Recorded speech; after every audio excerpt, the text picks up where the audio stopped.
what's your plan for 2024? I'm going to post more content and message more people. How's that worked for you so far? Very fucking badly. So like your strategy is going to be hoping that something changes rather than actually strategically changing. Failing and potentially having that loss of bit of money or savings that you've got, that's the part to get round, to know that it's not the be all and end all, like you can still carry on doing that. I think that's the biggest fear factor for a lot of people. Like, if I fuck it up, then I'm going to lose the £500 that I've got. The two things we want for everyone, me and Sam and everyone at Scaling Systems. One, you make money. Two, you're happy and you enjoy yourself. And generally, if you're making money and you're progressing, you're going to probably be happier anyway. And we make it a fun environment. But the big thing we focus on is actually just teaching and training things that actually make a difference. One of the big things is like a dirty word people think in terms of marketing is actually sales training. Action creates success. So we need to do things, not just wait. Everyone puts things off and waits and thinks, we'll do it later on. And before you know it, 3, 4, 5 years has passed.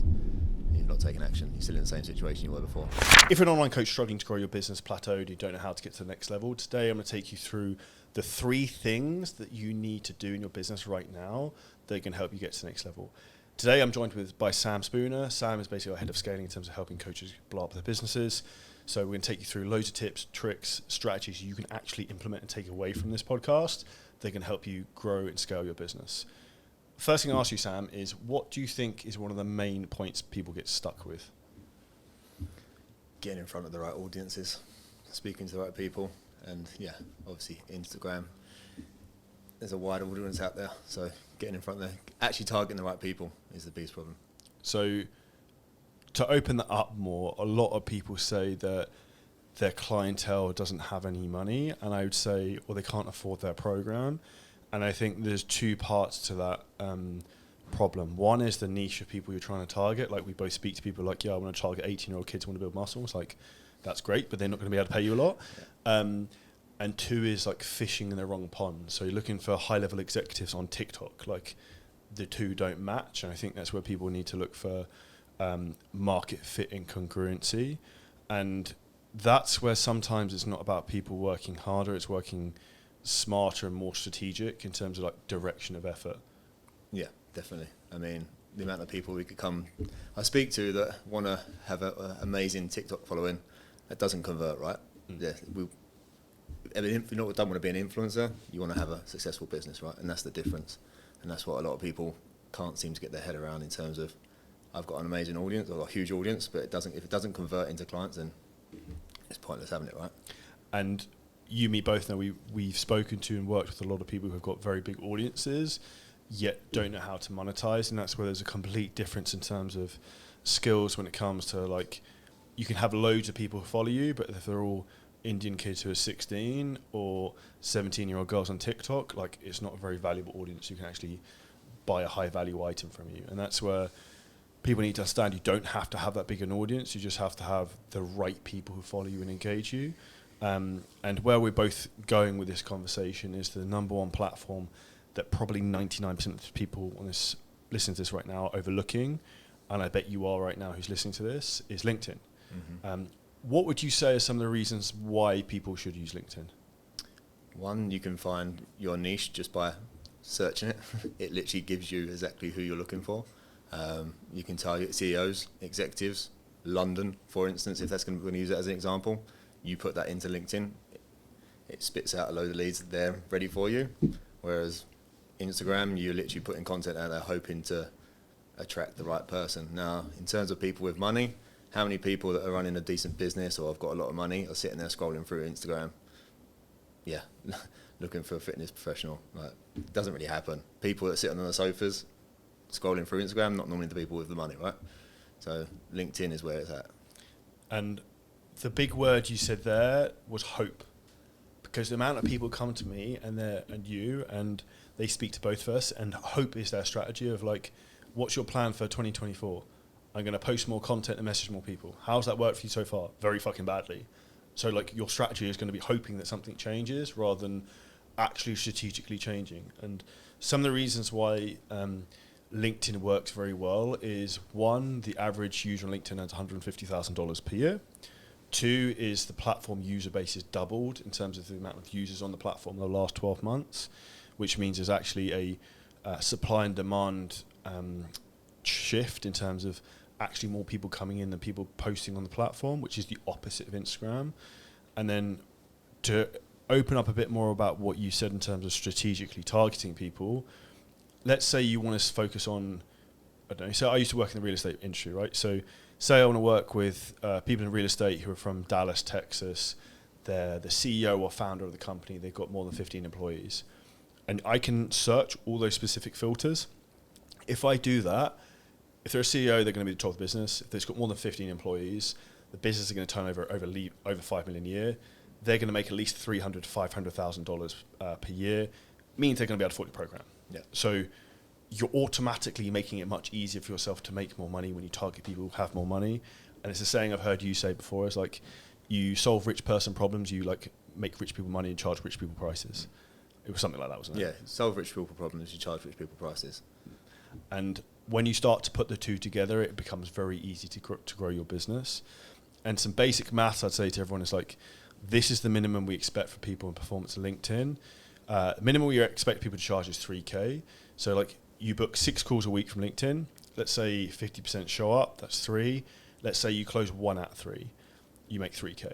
So that means for you to make $3K a week on LinkedIn, you just need to book 6 calls. You do that for a month, you make $12K, that's $144,000 a year, just from that one thing. And that's like the simplicity of maths. Yeah, and when you actually break that down for people and all these different weird and wonderful things that they're trying to do, the automation, the amount of people that talked about automations before they've even got a client, like, just keep it simple. The sales process is what we need to be doing. Get clients on calls, close clients. That's it, in a nutshell. I love what you said about that, because one of the most stupid things that people say is I'm building systems. Systems for fucking what? Yeah. So like, I remember I spoke to a guy who'd worked with another mentor and he's building systems for 7 months. I was like, cool. So I was like, what was your revenue 7 months ago? And it was exactly the same as it is now. So it's like, the systems are clearly doing fuck all. And the reality is, to get to 30 to 50K a month, you need Calendly, it costs £8 a month, takes you about 20 minutes to set up. You need Stripe or a way to take payments. You need Zoom to be able to take video calls. You can coach them on Google Sheets if you want to, or fucking WhatsApp. That's it. You don't need to overcomplicate it, right? Or you just get a software like Kahunas or something like that. Just keep it really simple. Keep it simple, stupid, right? It's literally KISS method. People overcomplicate everything. Business doesn't have to be that complicated until you get to that next level. And then when it starts breaking, then we can start implementing bits and pieces. Right, that's starting to break. Now we can put a system in for that. Until then, what's the point? You're just spending time building systems rather than getting clients. And that's what people need to understand is like, do you want to look smart or do you want to actually make money? Because people like to like, oh, I've got this fucking automated email marketing CRM system that does all this stuff. It's like, well, have you signed up any clients? Has it made you any money? Because the most important question to ask in business is like, what problem does this solve? And most people are trying to solve a problem that doesn't exist yet. Mm-hmm. Yeah, no, people coming to me saying they need this app, this app doesn't do this well enough, we need this, doesn't go into depth here well enough. I'm like, how many clients have you got? They're like, 4. So how in depth does an app need to do? Why can't you just do them adjustments yourself for now until you've actually got to the point where it's a problem? Once it's a problem, then we can start looking at it. Until then, like, focus on the stuff that actually matters, getting clients and fulfilling them correctly, making sure you get the results. 100%. And the other thing that most people don't understand when it comes to getting high-paying clients from a service like a platform like LinkedIn is the people who pay the most want the least. And in reverse, like we both know this, that the people who pay the least want the most. I sent it to you the other day, right? Yeah. Well, I don't know where you saw. I read that somewhere in a 2x is better than 10x by Dan Sullivan, a book. I don't know where you saw it, but it's exactly the same quote. Same thing, yeah. $500 clients want 100 times more than $50,000 clients. So it's something like, I want this, and then the $50,000 clients like, money's transferred. Yeah, I think the exact way it was put is like, I've just paid the £500. This £500 is going to change both of our lives. I'm fully committed to this. We're going to go to the next level together. Like, I want you to walk me through this, like, step by step. Yeah. And then, like, the $50,000 client was literally like, payment sent, thank you. Yeah, exactly that. It's the mindset things of it, right? The scarcity stuff, and yeah. And I would say with that, the most important thing people, and if you're that person listening to this, you need to take extreme ownership and accountability that if something works or doesn't work, it's not necessarily on someone else, it's on you. Because the high level people that I've worked with, if something doesn't work straight away, they actively try and fix it themselves and improve their relationship and communication. Whereas people who are more beginners will blame the third party involved, being like, well, their program's shit, their software's shit, that my staff member's shit. And if we can come on to staff later on, but people will blame their team members. But what they don't understand is this. If you're blaming your team members, you hired them and you trained them. Mm-hmm. So who's the shit you person? haven't trained them properly. If you haven't explained it correctly, how they meant to do the job properly.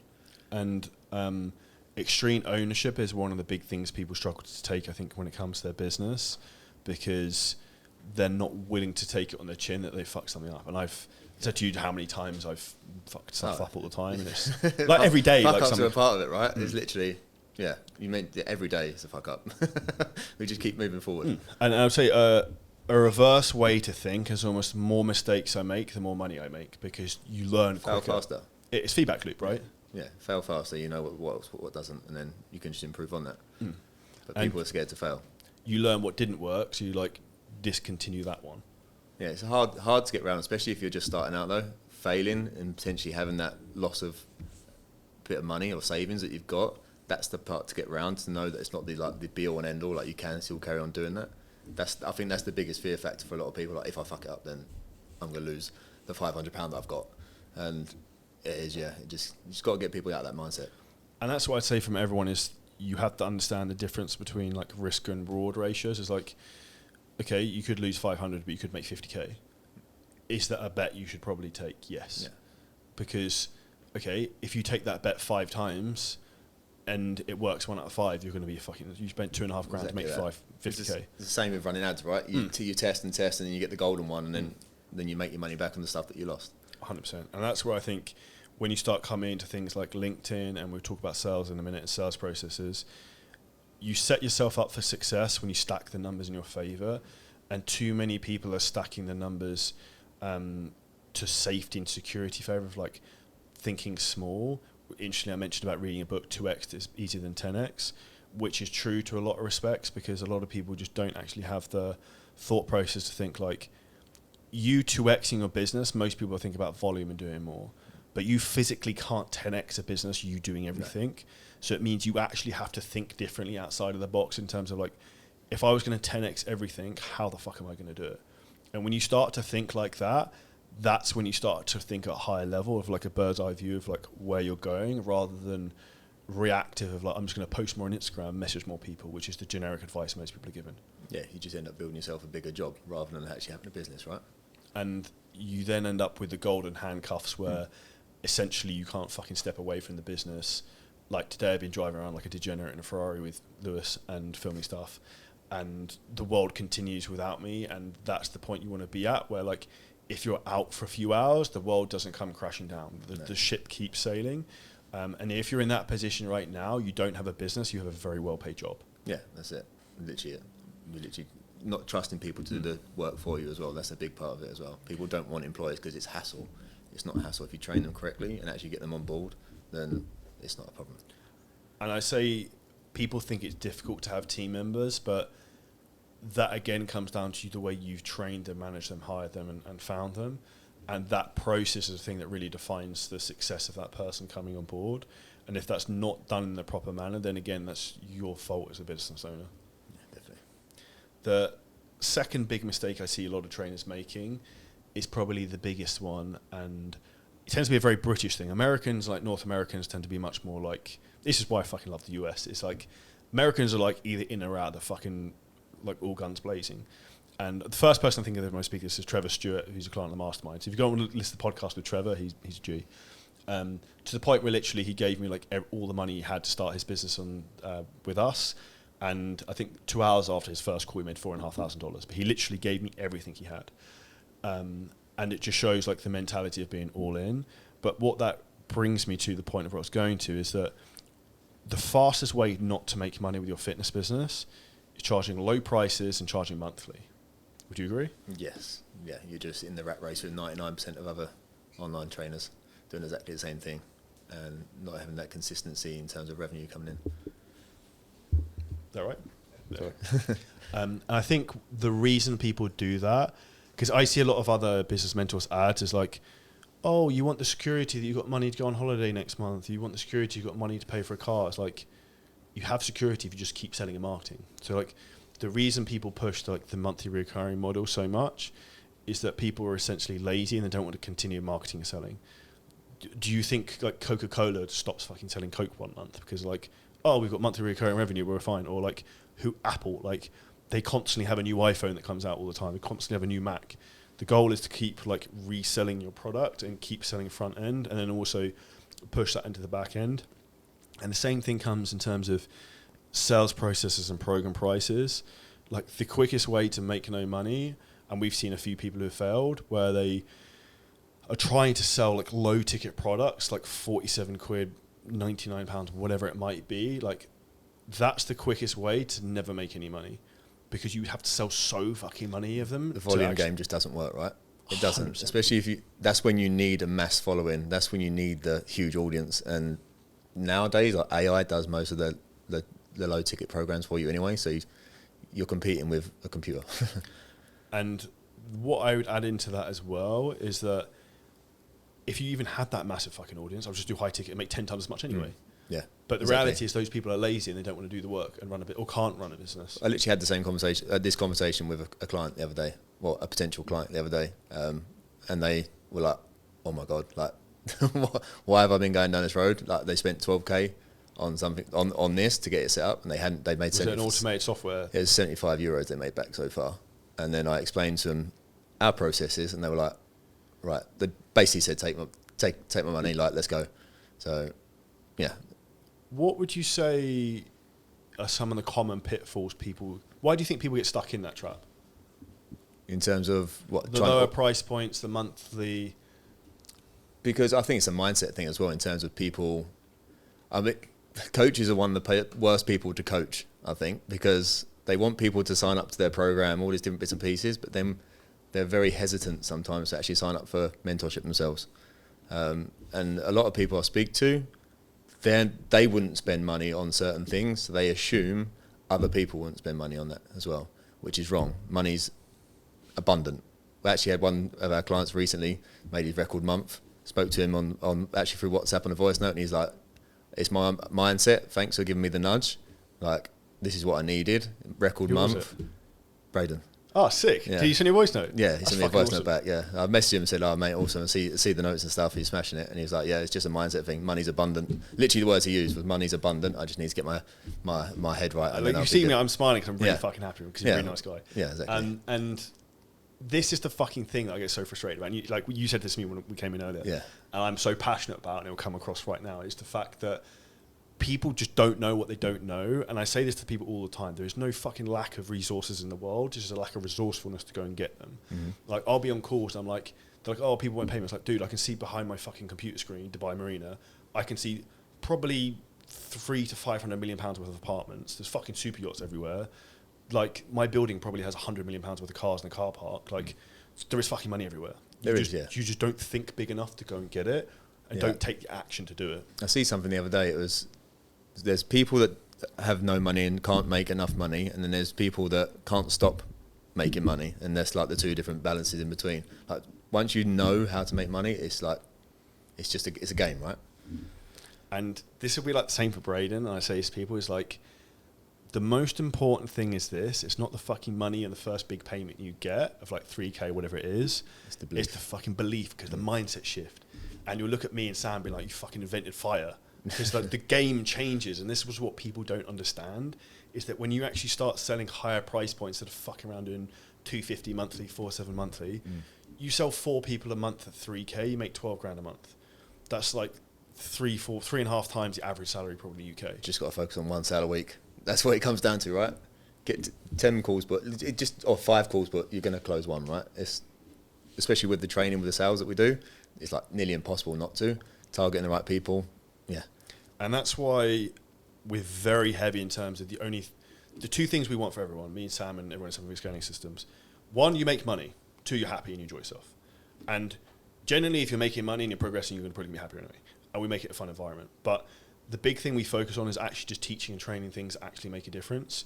One of the big things is like a dirty word people think in terms of marketing is actually sales training.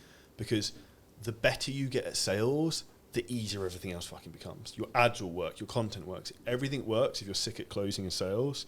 So we have 2 group calls a week with Joe Marcuse, who's one of the best sales trainers in the world.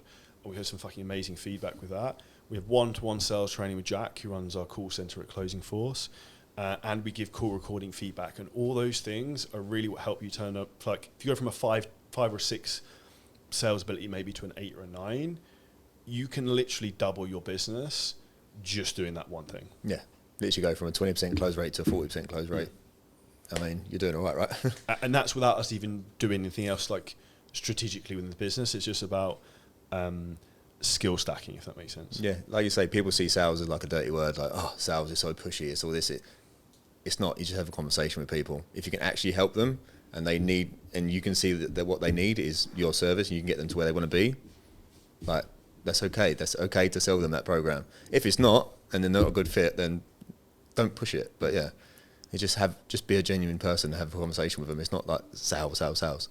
I've got another good example I just thought of is Will, the cocaine addiction guy. Yeah. So what was he selling before he started? I was about to mention him a minute ago.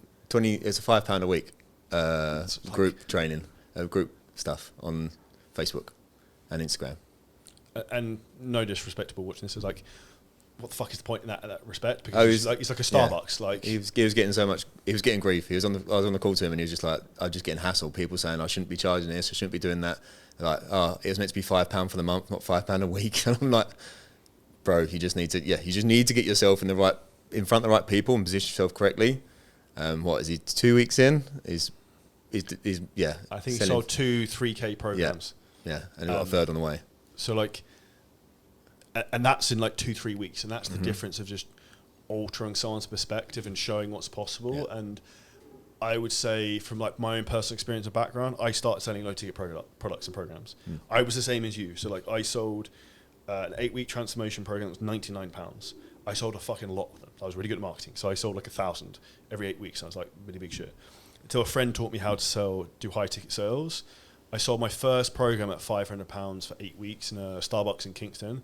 I was fucking shitting myself. Well, I was so pumped afterwards. And then I think like 2-3 months afterwards, I sold a guy in the US 9K for a year. And I was like, fuck me. And that for me was like the inventing fire moment of like, fuck these like low ticket things. I'm just going to sell loads of these. And that's where I like the football analogy. I know you're an Arsenal fan. In terms of it's equivalent of going from like the conference to the Champions League. It's like that's when you're in the big boy leagues when you start like charging big boy prices, because it's so much easier to grow your business at that point.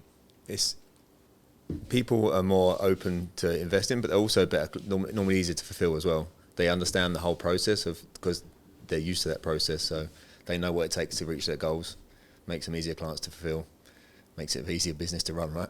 Well, you have less of a volume game, and then also value is everything, right? Perception of value is in the price. So like you charge cheap prices, people think your product's shit and have less respect for you. And like if you were going to sell me a fitness program, you're like, yeah, my program's £7.5 grand. I'd be like, fuck me, sounds program's good. Like he rates himself. Must be good. You do though, right? Yeah. So it's like, whereas if it's like 49 quid for a fucking, you'd be like, this is just shit. Yeah, it's just competing with 99% of other people on Instagram, right? It's a race to the bottom. We see it in other industries as well. It's the race to the bottom, and it just gets shit. The worse, more you do that, then you're never going to make money. 100%. And I think the more people can change that perspective, which is a big thing we do by teaching you the right sales processes, helping you with the sales skills, and implementing the strategies, like that's how you 2-3x your business so quickly. And I would say respectfully, what we end up actually doing is undoing a lot of other stuff people have been taught by other mentorships, which are the polar opposite and for like fucking new beginner stuff. And I would say if you're a beginner, I also still wouldn't go and charge monthly prices, because if you don't have an audience, you need to maximize as much value from every fucking person who's coming through. So even if you sold one person a month at 3K, you're making $3 grand a month for signing up one client. Now, the important thing in terms of that to understand, if you're a beginner, if you start signing up one client a fucking month at $250 monthly, you're making 250 quid. And you're hoping they're going to stay on for a while. Yes, especially in the UK, right? I mean, how many people go out the weekend and then the weekend goes bad, the next week goes bad, they drop off as a client because they're like, oh, I've blown it anyway, so it's pointless and it's only monthly. There's no commitment there.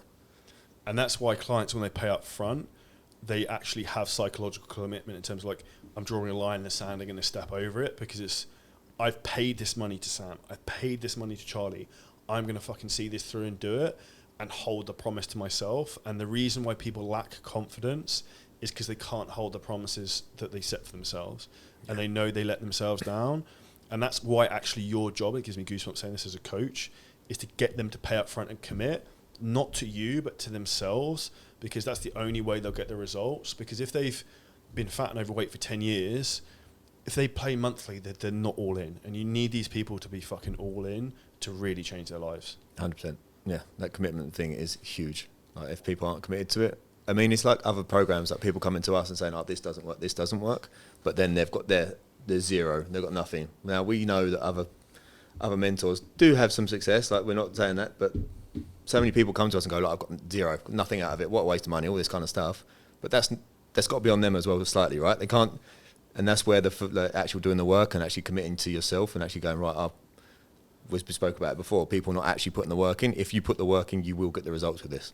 And that's extreme ownership. And I think for me, that's, if you're ever in a situation where you're thinking, this didn't work, has any other person ever done those things and seen success? And if they have, you need to take a hard look at yourself and think, the problem probably isn't the programs and the people I've worked with, it's probably myself and my limiting beliefs in terms of mindset. And one of the things we really do to help people break that is we've got Gavin McKell, who's one of the best, world's best mindset coaches, who works one-to-one with our clients to help you break those limiting beliefs, because I'm a big believer in terms of thoughts become things. And if you've got negative self-talk and you've got negative downward spiral in terms of like your frequency and your energy, you're going to radiate that in terms of the actions and the way you talk and the way you come across on sales calls, the way you come across on podcasts. And that's going to really run your life. Whereas if you're in like a high frequency state, you're going to be at a point where like you feel like you can do anything and take anything on. You're probably going to act more in a line with where you want to be and get those results. 100%. Yeah, no, mindset's a huge thing. And having that right, you said the energy kind of thing, it does. Going into a call, if you're in a bad mood, like you need to shake that shit off quickly. Like you need to have like a process to go through to get, you like listen to a bit of music, do something, go and have some deep breathing, whatever it is you do, like just get yourself back in the game. Because if you have like something going on at home and then you jump on a sales call, that comes across. Even if you don't think it does, you can sense it. What do you do in that situation? What do I do in that situation? You go first. I just try and get some fresh air. Get some fresh air and stick some music on. Just take my mind away from it completely. Okay, I've got some weird things I do. So one, if I'm at home, I do some press ups, and then I walk onto my balcony and like sit down for like 5 minutes, have a coffee, and just like fucking clear my head. And then before the call, I listen. If anyone goes on YouTube and puts in, this is a bit fucking weird, Wolf of Wall Street sales motivation. There's like a 2-minute clip. It's fucking sick in terms of sales. I get myself super G'd up, like high frequency state again, and then try to reset myself like that. I think understanding how to control your emotions and the way you think is one of the most important things for sales, and also as your business grows, because you tend to get pulled more in different directions. Yeah, definitely. Yeah, managing stress is the biggest part of it, right? As you grow a business, it gets easier, but it's different stress. So managing that and learning how to manage that on the way through is a massive part. And that's what people don't understand, is that your ability to tolerate stress and the high level of stress you can manage, the more you can do. So by default, the higher your stress levels that you can tolerate are, the more money you'll be able to make, which is why people always say that your ability in terms of tolerating stress will tolerate with your ability to in terms of tolerating income. Like they're going to be aligned. If you don't respectfully have the minerals to handle a lot of stress, you'll never be able to go very far, because you're always going to have some pressure on you, and the bigger the business gets, the more pressure you're going to have to like different levels. And I'd say the extreme level of this would be like Elon Musk. Yeah. Like I probably wouldn't want to be running Tesla and SpaceX, and like I can't even imagine what his brain looks like. How does he have dinner? Yeah, like legitimately, right? Yeah. So, and at one point he had both of them were basically going bust, like, and put like $250 million of his own personal income into it, and was sleeping on his friend's sofas. Like that's all in, and he's now like the richest man in the world. Yeah. So that's backing yourself though, right? But yeah, he has the fucking minerals, and he's obviously very like autistically intelligent, but also incredibly driven. As like, I'm fucking doing this, and I'm going to basically change humanity in terms of what he's done. And if you think about it from this perspective, if he, I sometimes think I got too much to run with my fitness business and the masterminds. Like Elon Musk runs fucking Tesla and SpaceX. Yeah. It's like we coach people to lose weight on the internet, and then we help people with their fitness businesses. So like perspective of your problems and challenges is everything. Yeah, definitely. And I think honestly, I think the biggest problem in terms of the reason people are always looking for the shortcuts with the automations and not wanting the stress and they want to make it everything sort of done for them is because on Instagram all you see is like the shiny side of running a business, right? You don't see all the shit that goes on behind the scenes, like the constant firefighting, make sure everything's moving in the right direction. That's when coaches come on and go, oh, it's not working. And that's it. They're out the game. Good. It never fucking works. It never works. It never works. You're always like, right, this doesn't work. Right, sort this out. Oh shit, now this doesn't work. Now sort this out. It's a constant. I used to have a construction business, right? Used to do really well, but Sunday night I'd be right. Everything's sorted. Everything's done. Rock and rolling. Everyone's sorted. Monday morning by 7:30, the whole week's changed. Every single time, no matter what I did, but I had to have everything sorted from the Sunday because if I didn't, it'd be even worse on the Monday. So you're constantly firefighting. It just is what it is. With your background, how would you suggest people try and level up to handle that? I think it's just going through the motion. You just have to do the work. You just have to experience it. Don't be frightened to mess up because you're going to make mistakes. You're going to handle situations terribly, but you just have to work your way through them. It's just a case of being in the trenches and just getting through it, basically. And I'd say the fastest way to get through it and to get less battle scars is if you get someone to guide you through that process who's fucking done probably all the stupid shit you're about to do, which is probably because I've done every probably thing wrong under the sun. Hired a tech team, lost $75,000. Had Stripe accounts shut down, lost £20,000 a month.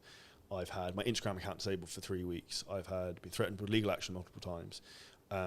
All types of fucking bullshit. Yeah, it happens, and right? It's just got divorced, moved countries. Like all the fucking stuff's happened to me. So I understand probably whatever problem you've had, I've had, and there's always a solution to every problem. And one of the things I really try and think about even more now after I went to that John D. Martini event was like, what's the positive of this problem? Or what's like if the opposite happened, what would be the negative or like the positive from that? And really try and reframe things, because it then gives you a different perspective in terms of things don't happen to you, they happen for you, because it gives you an opportunity to learn and improve. Yeah. I can't remember who the guy was, but Joe Rogan covered it as well. Like when you have a problem come up or something really goes shit, and he's like, good. I think it might be Jocko Willink actually. Yeah, I think it was, and it was, good. He's like, okay, like that mindset, just like, okay, something's come up, good, right, how do we sort it?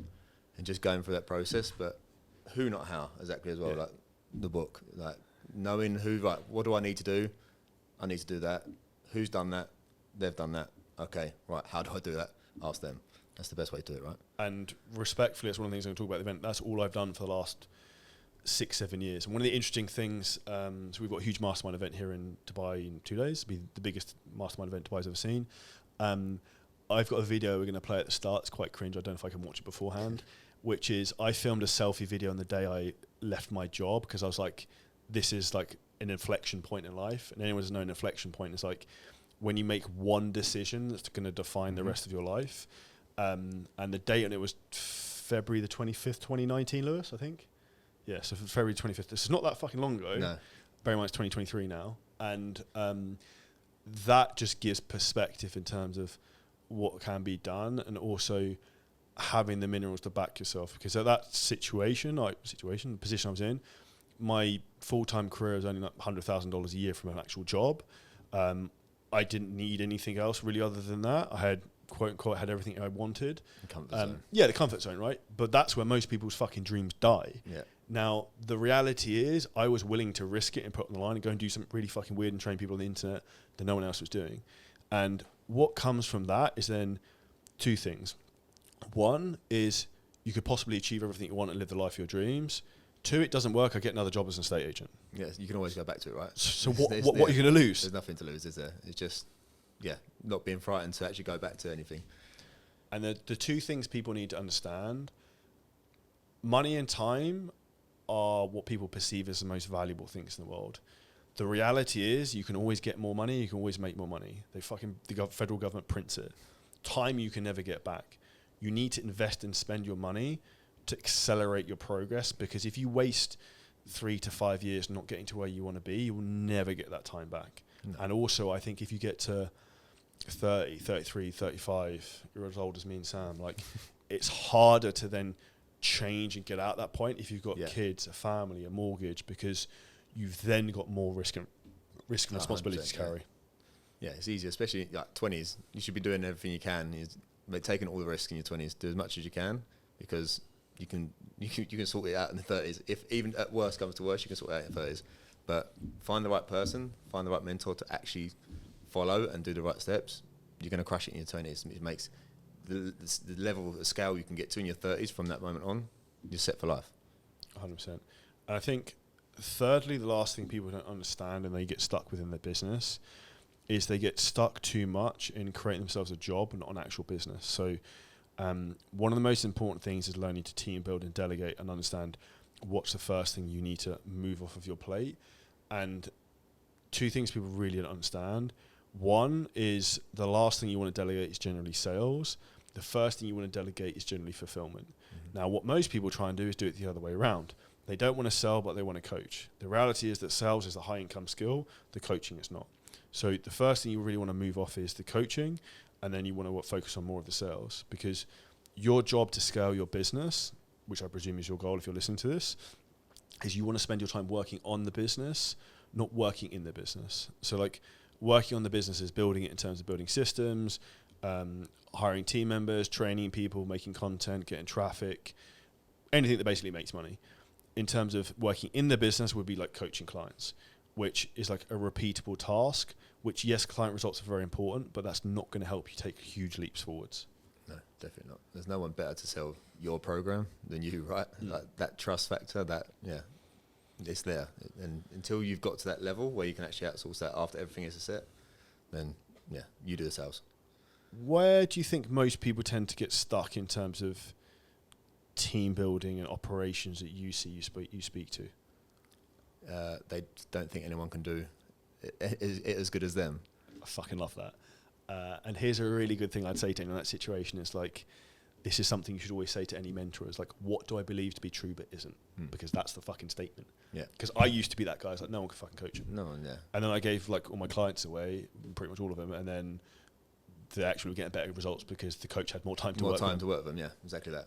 Yeah, exactly that. And it's, taking that power away from you and letting someone actually do the work that's where the success is, right? That's where the scalability is. And if you can't do that, then you're always going to be stuck at that point. You're never going to get past that. And with that in mind, here's a really important concept I think about a lot. And it's you can either have control or you can have growth, because you can't have both.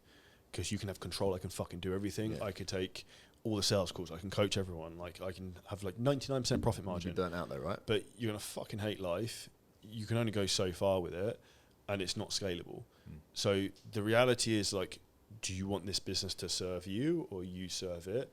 If you want it to serve you, the goal is to build teams and systems so that it then starts to run without you, so you can actually enjoy the fruits of your labor and it works for you in essence. That's when you have a business and not a job, right? Same as Elon Musk. He doesn't do everything himself. He build the car? He outsources literally everything, and he just makes the decisions. That's what he does. That's what decision making is the main focus when you want to work on your business, not in it.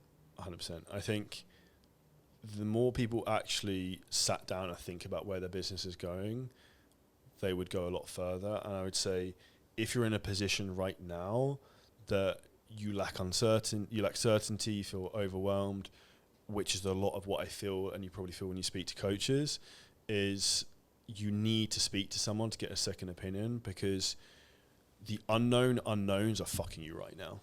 Because you can't see it. Like, your field of awareness is very small. So like when you open that up a lot, you're like, holy shit, I didn't realize you could sell a program for 3K. Holy shit, I didn't know you can get clients on LinkedIn. I actually had someone, I won't say who he is. I had someone voice note me yesterday who has a very large fitness business with 300 clients, who is on another mentorship, who's best friends with the mentor, who wanted to pay me for a consult next week on how to scale on LinkedIn. I don't do paid consults, but I will have a chat with him. But that is an example in terms of like, he knows the unknowns are fucking him. And until you fix that problem, you're paying a huge amount of ignorance tax. Exactly that, yeah. That's literally screwing over. Yeah, instead of paying for a mentorship, you're paying for it in another way just by having that ignorance and not knowing how to use it. You could be making so much more money if you actually knew the processes to follow. And same thing for me. Like I'm paying £1 million a month in ignorance tax, not how to make £1 million a month. Like I'm trying to figure it out, and I'm trying to find the person to figure it out. But it gets more difficult in my own experience the higher you get up, because there's less people at that area who can then start to help you, because there's very few people have done it at that level, or particularly in this industry. And I think that's where people need to understand is like the fast track to build your business is go to someone who can actually help you and then fucking implement really quickly. Like if you ask Chris at the event at Friday, Saturday, he's known me for a long time. I'm probably the best implementer like he's ever seen.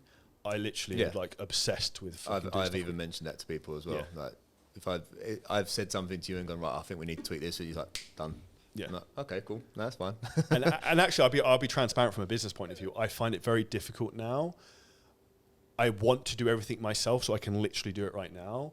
Whereas, like, I have to be like, Alma, can you do this? Can you do like? And I have the skills to like, I can build the funnel, I can fucking do whatever. But I have to stop myself doing that, because if I spend half a day building a website, there's half a day I can't do all the other shit that I need to do. That no one else can do the other stuff. Yeah.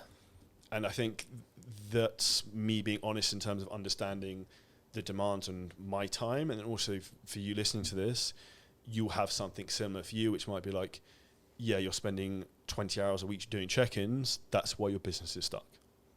And I'll actually give a best example of this. Adam Lowe, who you should listen to the podcast we did with him maybe 4 or 5 episodes before this. His business went from like 45k to like 70k. And he now works about half as much and doesn't do any of the client fulfillment. They were in the Maldives, right? Yeah. And this is both actually both of them had a record months. This is probably the best story ever. So Adam and his partner Aaliyah both crush it. They went to the Maldives, didn't work for a week. Both had a record month. She made $90,000. He made like 65, 70. And they took a week off and they don't do any fulfillment. So like that is, for me, I was so happy for them, because that's when the system works, the business works for you and not the other way around. And that's breaking people's limiting beliefs. And I'm so happy they post that in the group, because it's people don't believe it's possible till they see it's fucking done. And that's why I say to someone, it's like, if someone else in the world has done what you want to do, then it means it's possible. Yeah, no, exactly that. Seeing, that's when a business is actually working for you, right? That's working on the business rather than in it. So you can have the time to actually enjoy yourself, because you've done all the hard work previously. So having the right team behind you, like yourself, you've got the right team behind you. You can actually drive around in a Ferrari in the mornings, pissing about doing what you want to get in content. Just got to build the right teams and actually trust the process. I mean, look, it works really well in the group as well. She posted it in the group, and everyone else can be like, "Oh shit, like we need to level up." And everyone did. Everyone's like, "This is amazing, right?" Look at Harry, 29.4k, and he was annoyed he didn't get to 30.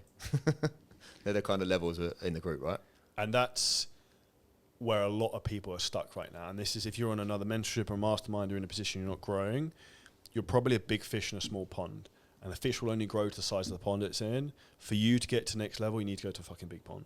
You need to go to people who are at higher levels. Otherwise, you're going to get stuck in your comfort zone. And I actually love when people come to us, they're making 25, 30k a month. They're like, I feel like inferior. I'm like, good. Because that's what's going to drive you to push yourself further and not get complacent. Because one of the reasons most coaches tap out 10, 12k a month, you're good enough to be slightly dangerous. Yeah. Like, you do okay, you can go live in fucking Bali, you can live in... Comfortable. Yeah, you can live in Dubai to some degree, like, you can do whatever, like, you have freedom, whatever that is. The reality is, you're selling yourself a lie, because you could easily 2-3x your business, and you have a completely different life. And you can change not just your life, but the rest of your family's life. That. You set yourself for life, right? You're not just doing 10, 12Ks and spending it and saving a bit of money here and there. Start going 20, 30, 40K. You can start investing and actually building the foundations for like generational wealth. And the way to think about that, and particularly if you don't come from a wealthy family, is that you can be the one person who can change the complete direction of your family tree, and you have the ability to do that, and you not pushing and putting the fucking hammer down is actually letting everyone else down. Like, your children you don't even have down yet. Yeah, no. And when you start looking at it like that and actually look at it in perspective, like 99% of people want to start a family, but they haven't got the mindset of like, oh, actually, shit, I need to get prepped. And then at that time, they're like, oh, right, now I need to sort it out. We're thinking, I'm 36, you're 34? 33. So I'm 34 and like... 5 weeks. 34. So we're starting to think about those things, right? And it's like, oh shit, right, you've got to get your ducks in a row to make sure that you've got things set up. Otherwise, it's going to be even more of a struggle when you start going through that process. And that's why actually I always say to you on calls is like, the most important thing is asking people like, okay, so if you look at like a couple, they're 28, 30, it's like, do you want to have kids next 3 years? Like, yeah, I do. Okay, it was like, you need to fucking do this right now. Yeah. Because, okay, you make 5-10K a month. What if you have 2 children? You got twins. That doesn't go very fucking far. Happens to my friends. We like see your Insta, like he's like this. So like, now's the time to drop the hammer, and then in 2-3 years, you can be the father you always wanted to be present, provide, and you've got a business that serves you for that. Mm-hmm. Yeah, no, definitely. That's action, right? Action creates success. So we need to do things, not just wait. Everyone puts things off and waits and thinks, oh, we'll do it later on. And before you know it, 3, 4, 5 years has passed. You've not taken action. You're still in the same situation you were before. 100%. And that's where people don't understand that you not making a decision is making a decision.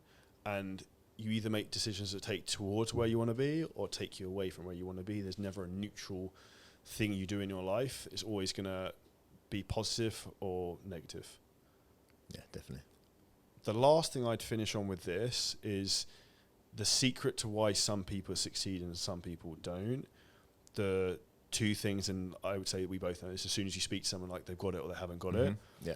One is they're fucking decisive, like they can make a decision. And number 2 is they actually execute and they implement things, they ask questions. Like my favorite saying, I say it all the time, is that a genius doesn't have great answers, he asks great questions. So the better questions you ask of other people in life, you ask of yourself, the further you'll go. So if you implement quickly, are decisive, ask really good questions, you'll go really far. Yeah, definitely. Is there anything you'd add to that? No, I think implementation, just backing yourself. That's what the people that I see that are going to do well. You know, straight away. I've messaged you all the time, going, they're going to do really well. They're going to crush it. They back themselves. They're like, okay, cool. I know. Yeah, I understand the process. Cool, let's go.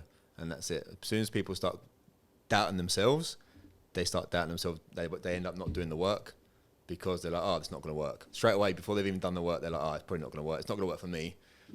I had it this morning. Like, oh, that's not going to work for me. I'm like, but why? Everyone else is doing it and it's working. So There's why? 100 other people. Yeah, why not for you? Oh, they must be getting their leads from somewhere else. This is what we teach. Why are you not jumping on the calls and doing our own business? Yeah, exactly. So exactly.